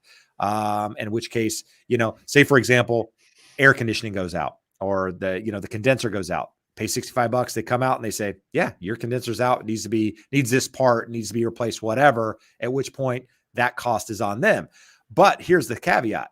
Things like refrigerators, right? You can have high ticket items. Say you have a built-in refrigerator, a GE Monogram, a Viking, or one of those brands where the refrigerator is $15,000. Guess what? Home warranty company is not going to replace your $15,000 refrigerator for like. They'll give you a portion of that, in which case it's up to you to kind of come up with the difference and or accept their brand, which might be a little bit less. And that doesn't happen all the time. And you might be able to pay up on some of these to get the full replacement. But more often than not, it's you're paying that deductible up front and they're covering a portion of it. Just like your roof. If you have a portion of your roof, that needs to be replaced, they're not going to replace your whole roof. They're going to replace the portion that is leaking right then up to a certain square footage, at which point anything beyond that is up to you. So Jeb, we've got a couple of good comments here I want to make sure we get to. First of all, hi, Dad. It's Nash. You're doing a good job. He liked your answer to the home warranty question. My biggest fan. I love it. I love Nash. Thanks for watching, Nash. We appreciate it. Rodrigo actually asked this earlier. We didn't get to it yet. So how high can closing costs go? My lender gave me a rough estimate with 7% interest on an FHA loan, 3.5% down, $17,500 for a $500,000 home. Are they robbing me at $30,000 for closing costs? So my first thought, when you see your loan estimate and closing costs, your upfront mortgage insurance premium is going to be listed as a closing cost. So when you see that, it's financed, you're not paying it out of pocket, but that would be on a $500,000 purchase, $8,750. So now we're at $21,000. So is $21,000 a lot for that? Yes, it is. Someone asked, well, does that include your down payment? Well, we see a $17,500 down payment. If we took that away from the 21,250, it's only $4,000. So I don't think it includes the down payment. So is $22,000 reasonable for a 7% interest rate on an FHA loan in the current market? It could be, but it's probably not. Who could it be appropriate for? If you have a 585 credit score and we have to pay some points to buy it down to 7%, could be possible. But for most people, you should have a lower rate than 7%. You should not be paying any points. So your closing costs on that $500,000 purchase, anywhere from $4,000 to $6,000 or $7,000. It's a pretty wide range, but let's say it's $6,500. Your prepaids this time of year should be about the same, $6,500. Should be about $13,000 plus the $8,750 there for the upfront mortgage insurance premium of $21,000. So there's a little bit of wiggle room. And again, I'm making an assumption here that you're in California. There are states with higher closing costs, but it sounds like those are high closing costs. Those are high interest rates. So as Jeb always likes to say, we've got a nice little crawl here at the bottom of the screen. If you want a second opinion, use that link. Jeb will refer you to someone, depending on where you're at, an expert that can do loans there. And I'll tell you this, I get second opinions from the show all the time. And if someone else is doing a good job with you, you don't want to start the process over. I'm going to go through it. I'm going to look at those numbers and we're going to say, hey, everything's good here. You're in good hands. Go ahead and close with them. Or, hey, everything looks good. Maybe this is a little out of whack. Ask the lender this and see if they can help you. And then the last one I had here, Jeb, is A. August says, thanks as always. You walked me through purchasing my first home transaction. It's just too bad I found you while I was already in escrow. So again, if you're here and you found Jeb in the channel before you're in escrow, you can use that crawl there to get connected to Mr. Jeb or a lender that can help you, or a realtor, wherever you are in the country. Both of us have pretty big networks there that we can get you to someone who can help no matter where you're at. Yes, yes. So if you're looking to buy, you need a real estate agent, need a lender, reach out. Would love to help. Would love the opportunity. And if you're wondering what my kids are doing tonight, soccer was canceled because of high winds, I guess. 7-degree temperatures, Jeb. 7-degree temperatures. Is also it's now negative. It's negative outside. Is also on YouTube, and he also likes my videos. Hey, listen to that. Training these kids well to come in here and telling them to hit the thumbs up. You know, it's important. In fact, I watch videos. I watch YouTube with them. Sometimes we watch it on the TV. I have to go in and like I hit the thumbs up for them because I'm like, we just watched an entire video. You guys did nothing. Like, you didn't tell them. Again, the algorithm knows that you watched the whole video. That's a positive thing, but nobody hit the thumbs up. I go in and do that for them because I know it helps the channel out. You know, just where I'm at in my life. 42-year-old YouTuber. Hey, Jeb. I laugh when I say that. I'm crazy. Rodrigo actually followed up here. It says 750 credit, 10,000 monthly income, 0 debt. Then follows up with, but I'm not providing 2 years of taxes due to disability and COVID. So here's the thing. You said FHA loan. You either qualify for the FHA loan or you don't. So not providing something, either you qualify without providing it or you don't qualify. So any lender that you're talking to, FHA guidelines are FHA guidelines. It's not that one lender for the most part is going to be able to do this. Now, we do have, I'm a broker. We've got 40 different lenders we can send your FHA loan to. If it's in a gray area, there might be 1 or 2 that we could talk into something that the other 25 or 30 wouldn't. But for the most part, that's not the case there. So it's important to note that. And he did say he is in California. And Jeb, we talked about, Josh was supposed to have a video prepared to show everyone this week about a new program that we have access to for most of you outside of California and outside of Southern California. Not going to mean anything to you, but one of our lenders is an actual bank, a depository institution. They are governed by the Community Reinvestment Act. And if they're not lending in the communities where they have branches, they get in trouble. So we have a program right now. If you're in any of the 6 Southern California counties, so Orange and LA County, Riverside, San Bernardino, Ventura, or San Diego, and you meet income limits, which vary depending on home size or family size, but anywhere from $100,000 to $200,000 a year income with a 4 or 5 member family. Then the other requirement is the census tract that you are buying in has to be more than 50% minority. But if we have that situation, they will cover all of your closing costs and prepaids for you. So it's not a program that is available through everyone. We have one lender for that. They happen to have amazing rates and they're going to cover your closing costs for you. So if you're in Southern California, you want to look at either an FHA or a Fannie Mae loan that has the ability to cover your closing costs for you, because a lot of people in the current market, high prices, It's hard to come up with closing costs on top of it, and still hard to get sellers a lot of time to cover it. So if you're interested, again, use that referral link if you're in one of the 6 Southern California counties and would like more information on that program to see if you might qualify. All right. Patrick is a single dad in booming Wilmington, North Carolina. Second son heading off to college, so congrats for you there. Thought to downsize to a smaller home condo that I could turn into a long-term rental in a few years. Thoughts? Not an awful idea. Being in Wilmington obviously is a booming market. I think, holding on to that property long-term is probably a good thing if you can afford to do it. If you just think it's too much and you want to buy something else, I would still try to stay in that market, just because I know the potential of being in a market like that, and you're in a college town. There's a lot going for it. So I don't think it's an awful idea, but just have a plan, sell and do what, the smaller home, buying that smaller home from where you are now. What's your rate now? What are you going to? How much is it going to cost you? Are you paying cash? I mean, just run the numbers and see if it makes sense. And if it does, great. As far as a longer term rental, Wilmington's a great, I'm sure, a great rental market for a number of reasons. So there's an opportunity there. Obviously, you need a lot more information to really be able to give you a detail, but I'm not opposed to the idea. Jeb, I have a question on this one that you may be able to shed some insight on. Is a degree from UNC Wilmington more valuable than an East Carolina degree? Absolutely. Which is more valuable? Okay, I just was checking. I think every degree is probably more valuable than an East Carolina university degree. Just kidding. No, I think, it depends on what ECU now has a hell of a medical program. So you could graduate from ECU, be a doctor, and it could be a prestigious degree. But if you're just a measly computer science major, not going to get you very far in the tech world. I don't think. Maybe it does. I don't know. I never tried to use it. My new computer shows up tomorrow, Jeb. You said today. You lied to me. You said today. They lied to me about 3 p.m. They said your delivery date has been updated. So were you let down? Did you? I was very let down. I wasn't waiting for it. I was out and about, but I saw it and it upset me. But tomorrow we're going to put your computer science degree to the test. We're not doing any programming. My degree's not going to go to the test. But if there were a test, I would fail it. Absolutely. I think I could probably type a program up that says "Hello World," like the thing you learned the very first day. Outside of that, I know nothing. I learned how to use the DOS version of Excel when I was in college. Does that count? Maybe you might be able to. If you could still use it, I would give that to you. Let's see. Alex says, got a good price on a new construction, but they haven't even broke ground. Closing is estimated to be in September. When should I look to lock a rate with it being so far away? So Josh, can you lock a rate with a closing date of September?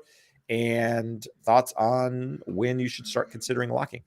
New construction is unique, and we have a follow-up question here also related to new construction that we can answer after this one. But new construction is unique in that builders have an incentive to try and hold these deals together. Many of them own their own lenders or have tight affiliations with lenders. So find out if they offer extended locks, what they could lock for you today. Last spring when rates started going up, I had a lot of builders lenders saying, hey, lock the rate with us.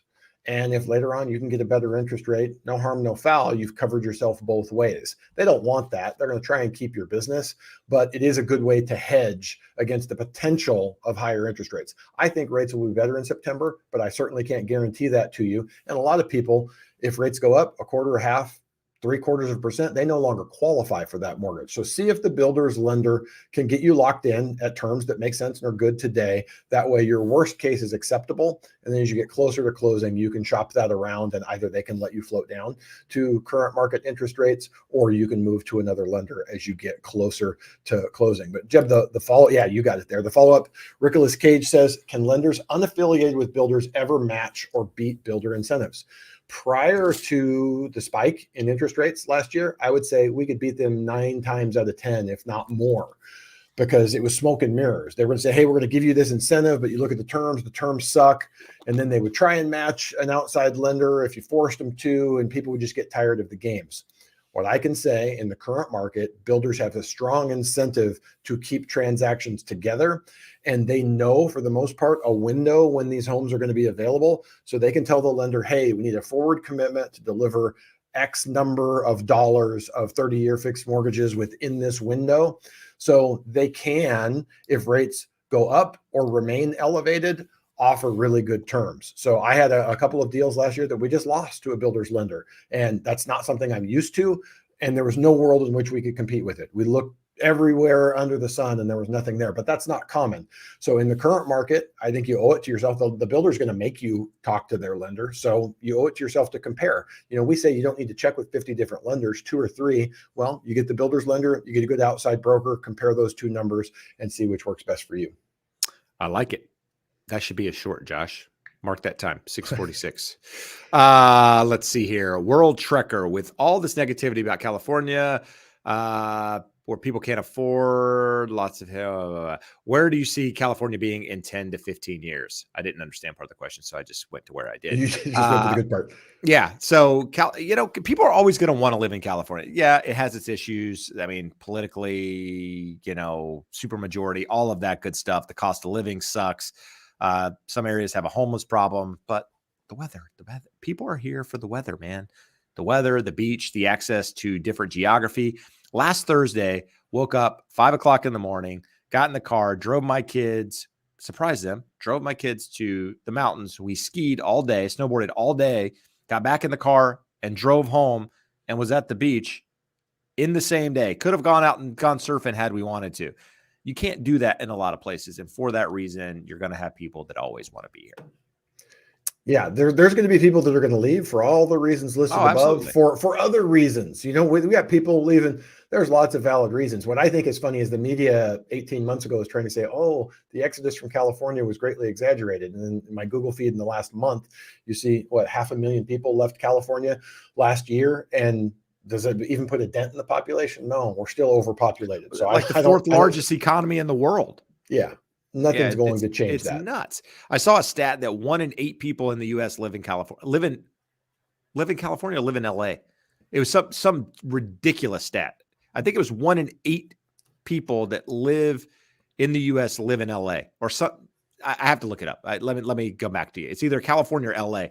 But either way, I was astounded by the number. I was like, what in the hell?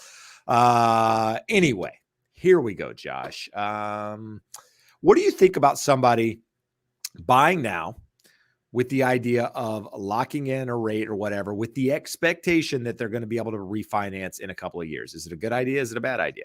Well, Jeb, that episode that we just did on the podcast covering the loan estimate, on page 3, this was such an issue of lenders, loan officers telling people, I'll just take it, tough it out, and in 6 months, we're going to get you a better rate. We'll refinance.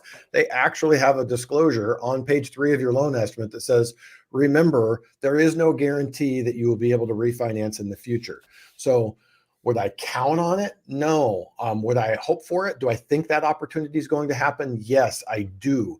But don't go into it saying, okay, I can scrape and scratch and claw, and for 12, maybe 18 months, I can make this payment, maybe subsidize it with some of my savings. I would not go into it thinking that. Because my student loans aren't due, I can my student loans aren't due. No. So with that said, Josh, how many people do you actually think make it to page 3 on the loan estimate? Serious question. Zero, because it's the worst. It's the dumbest data. They give you your total interest percentage. No one cares. Just the things on there says, can your loan be assumed? Is your lender going to service your loan? Most people will look at page 1 because it's page 1. They're going through it. They'll look at page 2 because it starts to detail what they're paying and what the total cash to close. By page 3, people are like, I know what my payment is. I know how much I have to bring in to close. I don't care what they're disclosing there. Interesting. Yeah, good question. I'm in agreement with Josh there that don't get a house now with the expectation that you're absolutely going to be able to refinance. It would be a nice luxury if you can, right? Nice to have, not need to have, in order to be able to live your life and enjoy living in that house. There's a lot of lenders at the moment selling the idea that you're going to be able to refinance in 3 years. And while I think there's an opportunity for that to take place, you can't guarantee, none of that is guaranteed, guys. And don't buy a house with the expectation that is going to happen for sure. Otherwise, you could be putting yourself in a bad position. And I think that's really important to note. That could also be a short, Josh, 650. Where do you want to go, Josh? We got about 8 minutes, 5 minutes, 3 minutes, whatever you think. Lynn T has a good question here. I'm looking to buy a house in about 3 months. Should I let my broker do a soft pull now before we apply for a loan? What information can they see from a soft pull? We can get all of the information on your credit report. Basically, who do you owe? What are the balances? And what are the monthly payments? We're going to get a synthetic credit score. What we can't do with that is run the automated underwriting system and tell you, yes, you have an approval. From looking at that, I can generally tell it will or won't approve it, or we may be in this gray area. What I would say, if you want that certainty, your credit report is good for 120 days. If you pull one now and you have to pull one again, I have a client that we first pre-approved in September. She just got into escrow last week. We had to pull a new one because we were going to be past 120 days at the end. It's not a big deal. It's not the end of the world. For me, I value certainty. The soft pull is going to give you most of the information. They can give you a decent amount of certainty, but not the 100% rock solid certainty. Now, we do have in the wholesale world, we do have a lender who claims to let us run automated underwriting with a soft pull. Haven't done it, don't know exactly how it works, but you may want to ask your lender about that, or the lender that you're considering working with. But you're going to see more and more of this. There's going to be more brokers, lenders, loan officers wanting to do a soft pull, because I can get a soft pull for $10 when it costs $100 to pull a full 3-bureau tri-merge mortgage report. It's funny, again, in that same thread yesterday, a forum, someone said, is this normal? My loan officer asked me to pay $86 up front for my credit report. And people tried to explain, it is just a cost of doing business, but the reality is, especially in the current market, maybe only depending on the quality of your inquiries, maybe only 1 in 5 people actually get a loan. So you're talking $400 or $500 that you're going to spend. You're only going to get reimbursed for the one that closes. So I think we're going to see more of that, more people trying to use soft pulls and putting that off, just because it's a pretty big cost relative to historically it's been $25 to $40 to pull your credit report. That is just a cost of doing business. If I pull 5 $25 credit reports and we close one, it's a good number. If I pull 5 $100 credit reports, I'm not super happy with that number. No, good stuff. BPT analyst is looking to purchase my first home, but I'm concerned with interest rates. What is your advice for someone like me, 26 years old, pre-qualified for 550? Do I buy now or wait? So what I would say is most people aren't concerned with rates, more so concerned with house prices. If your concern is rates, then buy as soon as you find the right house, assuming you have a longer term time horizon, money in the bank, comfortable with the payment, all that good stuff that we talk about all the time. But best case scenario is rates go down, you can refinance. Worst case scenario, rates go up and you've locked in the rate that you're going to have for the rest of your life. So you don't have to worry about rates going up. But the reason I say most people think about home prices being the concern, because people think home prices are going to go down. I'm going to buy now. The house is going to be worth less in, tomorrow, 6 months, a year from now. And that absolutely could be the case. Some areas are more prone to it than other areas, or the potential is there for that to happen. So I would go into it with the idea of, can you find a house that you're comfortable with now with the payment? And is it the right time in your life to buy? And if the answer is yes, and you have, again, that longer term time, right, I think now is a good opportunity to buy a house. Would I rush out and do it tomorrow just because I think, the next house that comes on the market is going to be more expensive? No. Would I wait 6 months because I think home prices are going to go down considerably? No. Again, it's all about finding the right property for you. And I know it's so cliche to sound to say that, but that's the reality. Is as long as you have a longer term time horizon, I'm not really concerned about what happens to prices of homes. Just be comfortable.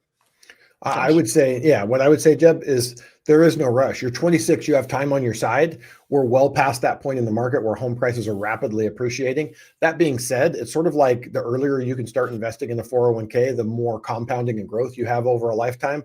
Well, if you take out a 30-year mortgage, you can have the thing paid off by the time you're 56, assuming you don't move up, convert it to a rental. So I like the idea of getting started early. I also don't feel that you have any urgency that you have to do it. I also feel that by late spring, midsummer, we're going to see slightly better interest rates. So if that is your decision, I don't think home prices are going to be vastly higher. I think interest rates are going to be better. You have time on your side to see and watch and let that play out. Agreed. But with that could come some competition too. So just know what you're getting into and what you're waiting for. And if the opportunity presents itself, go for it. So with that said, been on almost 2 hours. We do this every Wednesday, almost every Wednesday, from 5 to 7 p.m. Pacific Standard Time. We appreciate you being here, letting us answer your questions. The goal with the channel, again, is to provide education, buyers and sellers, all that good stuff. So if you found any value tonight at all, hit that thumbs up. In addition to that, we do have a podcast. Many of you guys are aware of it. It looks like that little icon up there in the top right corner. You can find it on Apple, Spotify, wherever you listen. It's different from this. We do take this every Friday and put this on there, the audio, so you can listen back if you're inclined to do so. But if you want to deep dive into a topic, real estate related, the last few that we've recorded, Josh, have to do with why deals fall out of escrow, how to prevent them happening to you, understanding the loan estimate. What was before that? What do we talk about? Anything? Finding a deal in the how to current find market. deals in the market. So there, go check it out. We're going to be talking about student loans, how they impact, your qualifications, all of that good stuff coming up here real soon. But either way, we appreciate your support. Appreciate you guys showing up every week and being here with us. Josh, anything you want to add? No, just a follow up. If you're still around and you're in California, you're interested in that Prop 60 and 90 conversation earlier, it doesn't eliminate Prop 60 and 90. It says effective April 1, 2021, Prop 19 provisions potentially affect the former base year value transfers for persons age 55 and over that were added by Proposition 60 and 90 in 86 and 88. So I think 19 is what you want to look at. But the answer back to that question is you can convert it to a rental after you've moved into it and got your tax base transferred over to that new property without impacting it. All right. Well, there you go. Little summary. But again, thanks, guys, for the support. We look forward to seeing you next week.